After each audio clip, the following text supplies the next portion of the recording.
చంద్రబాబు ఎక్కడ ఉంటున్నారు అంటే మనకి ఎప్పుడూ ఇక్కడే ఉండవల్లిలోనే ఉంటున్నారని అనిపిస్తుంది.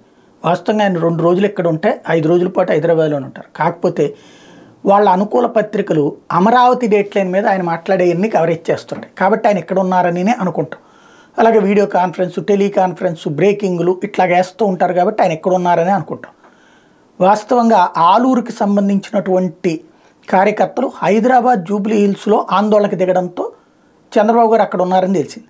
మొన్న సభ అయిపోయాక ఆయన హైదరాబాద్ వెళ్ళిపోయారు, ఇక్కడ లేరు. ఆ విషయం ఇప్పుడు కనబడింది.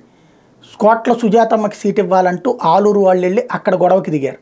దాంతో చంద్రబాబు గారు ఒక 7గురిని లోపలికి రావడానికి అనుమతించి ఆ తర్వాత ఏం మాట్లాడారో తెలియదు. ఆలూరులో ఆల్రెడీ వేరే వాళ్ళకి ఇవ్వడం, కోట్ల కుటుంబం వాస్తవంగా కాంగ్రెస్ పార్టీని నమ్ముకుని ఉన్నట్టు కుటుంబం ఆ తర్వాత వచ్చి తెలుగుదేశంలో చేరితే ఈ దఫా ఇద్దరు దెబ్బతిన్నారు. అటు సూర్యప్రకాష్ రెడ్డికి గాను ఇటు సుజాతమ్మకి కానీ.